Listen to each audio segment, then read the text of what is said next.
નમસ્કાર વિદ્યાર્થી મિત્રો, એજ્યુટેકનો ચેનલમાં આપનું સ્વાગત છે। આજે આપણે ધોરણ 10 વિષય ગુજરાતીની સ્વ અધ્યયન પોથીની અંદર પ્રકરણ નંબર 4 ભૂલી ગયા પછી તેના તમામ પ્રશ્નોના જવાબનું સોલ્યુશન મેળવીશું। વિદ્યાર્થી મિત્રો, ધોરણ 10 વિષય ગુજરાતીની સ્વ અધ્યયન પોથીના તમામ પ્રકરણના પ્રશ્નોના જવાબનું સંપૂર્ણ સોલ્યુશન તમે વિડીયોના ડિસ્ક્રિપ્શન બોક્સમાં આપેલી લિંક પરથી મેળવી શકશો। તો ચાલો શરૂ કરીએ। ધોરણ 10 વિષય ગુજરાતીની સ્વ અધ્યયન પોથીની અંદર પ્રકરણ નંબર 4 ભૂલી ગયા પછી તેના પ્રશ્નોના જવાબની સમજ। તો પ્રકરણ 4માં સૌથી પહેલાં છે વિભાગ એ, જેમાં છે અ। નીચેના જોડકા યોગ્ય રીતે જોડીને ફરીથી લખો। તો અહીં અ અને બ બે વિભાગ આપેલા છે અને અહીં આપણે જોડકા જોડવાના છે। ખાનાની અંદર જવાબ લખવાનો છે। પહેલો પ્રશ્ન છે મનીષા, તો એની સામે આવશે બ, પ્રકૃતિ માતા વરદાત્રી છે।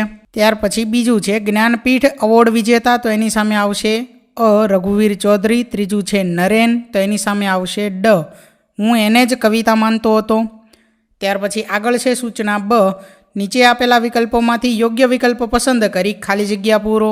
તો અહીં પહેલી ખાલી જગ્યાની અંદર જવાબ છે સુરતી।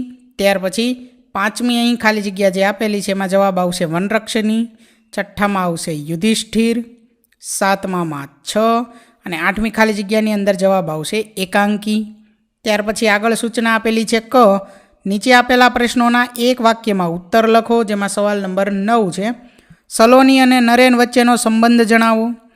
તો એનો જવાબ છે કે સલોની અને નરેન મામા ફોઈના ભાઈ બહેન છે। ત્યાર પછી સવાલ નંબર 10, જંગલી પ્રાણીઓ વિશે મનીષાનો શો અભિપ્રાય હતો? તો જે ભયંકર લાગે છે એ હિંસક નથી, આ પ્રકૃતિ માતા વરદાત્રી છે, તેવો અભિપ્રાય મનીષાનો હતો। ત્યાર પછી સવાલ નંબર 11, ભૂલી ગયા પછી કૃતિમાં કઈ ઘટનાઓનું વર્ણન છે? તો રહસ્યમય અને સાહસ કથાનું વર્ણન છે। ત્યાર પછી સવાલ નંબર 12, ભૂલી ગયા પછી કૃતિને બળકટ કોણ બનાવે છે? તો મનીષાનું સાહસ આ કૃતિને બળકટ બનાવે છે। ત્યાર પછી સૂચના આપેલી છે ડ, નીચે આપેલા પ્રશ્નોના 3-4 વાક્યમાં ઉત્તર લખો, જેમાં સવાલ નંબર 13 છે વિરાટભાઈએ મનીષા અને નરેનની સગાઈની શા માટે ના પાડી? તો આ પ્રશ્નના જવાબમાં આપણે લખી શકીએ કે વિરાટભાઈને ખબર હતી કે તેની દીકરી મનીષા નમણી, નાજુક અને ડરપોક છે। મનીષા નાની અમથી ગરોળીથી પણ ડરી જતી હતી। સિંહની એકાદ ત્રાડ સાંભળીને જ તે મરી જશે અને નરેનને વિદુરનું જીવન જીવવું પડશે। એવું લાગતા મનીષાના પિતા વિરાટભાઈએ મનીષા અને નરેનની સગાઈની ના પાડી।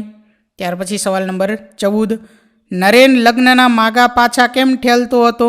તો કારણ કે તે જે કન્યા પર કવિતાઓ લખતો હતો તેણે નરેનને લગ્નની ના પાડી હતી, તેથી નરેન લગ્નના માગા પાછા ઠાલવતો હતો। ત્યાર પછી છે સવાલ નંબર 15, વિરાટ બાબુએ મનીષાના પરાક્રમ વિશે શું કહ્યું? તો વિરાટ બાબુએ મનીષાના પરાક્રમ વિશે કહ્યું કે ગરોળીથી ડરનારે રીંછને ડરાવ્યું। તેમણે મુસાફરો, આરામ માટે આવેલા દુનિયાથી થાકેલા માણસોને ઉદ્દેશીને શાસ્ત્રને ટાંકીને કહ્યું કે માણસ માટે કશું અશક્ય નથી, એ આકાશના તારા સુધી પહોંચી શકે છે, આકાશના તારાને એ ફૂલની જેમ વીણી શકે છે। ત્યાર પછી સવાલ નંબર 16, નરેન જે મનીષાને ઓળખતો હતો તે મનીષા કેવી હતી? તો નરેન જે મનીષાને ઓળખતો હતો તે મનીષા નમળી અને નાજુક હતી, તે સુકુમાર હતી જ, ડરપોક પણ હતી, તે ગરોળીથી પણ ડરતી હતી। ત્યાર પછી આગળ સૂચના આપેલી છે ઈ, નીચે આપેલા પ્રશ્નોના 8-10 વાક્યોમાં મુદ્દાસર ઉત્તર લખો, જેમાં સવાલ નંબર 17 છે મનીષાનું પાત્ર ચિત્રણ કૃતિને આધારે લખો અથવા મહિલા સશક્તિકરણનું ઉત્તમ ઉદાહરણ એટલે મનીષા, આ વિધાન ચર્ચો। તો વિદ્યાર્થી મિત્રો, અહીં તેનો જવાબ લખેલો છે જે તમારે જોઈ અને લખવાનો છે, બરાબર। ત્યાર પછી આગળ જોઈએ સવાલ નંબર 18 છે ભૂલી ગયા પછી કૃતિનું રહસ્ય તમારા શબ્દોમાં જણાવો। તો આ પ્રશ્નનો જવાબ પણ અહીં નીચે લખેલો છે જે તમારે જોઈ અને લખવાનો છે।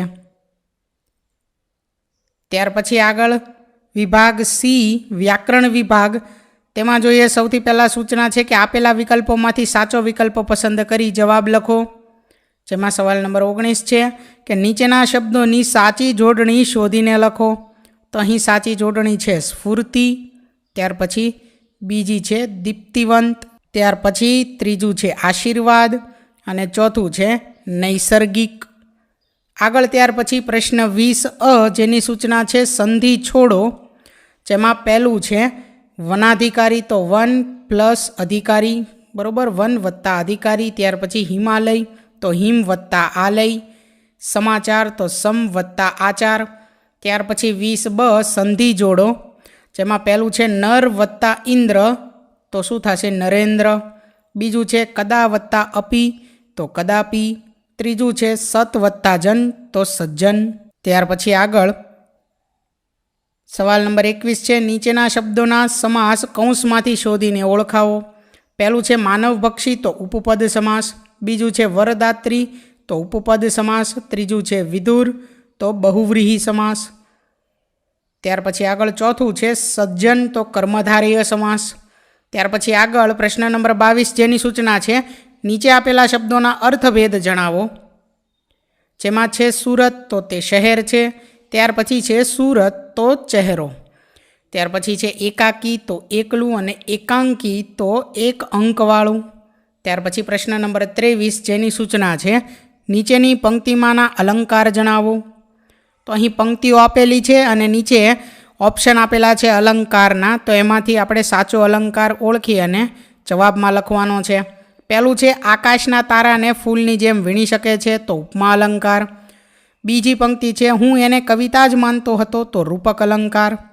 ત્રીજું ગરોળીથી ડરનાર હવે મગર સાથે પણ લડી શકે એમ છે તો વ્યાજ સ્તુતિ અલંકાર. ત્યાર પછી આગળ પ્રશ્ન નંબર 24 છે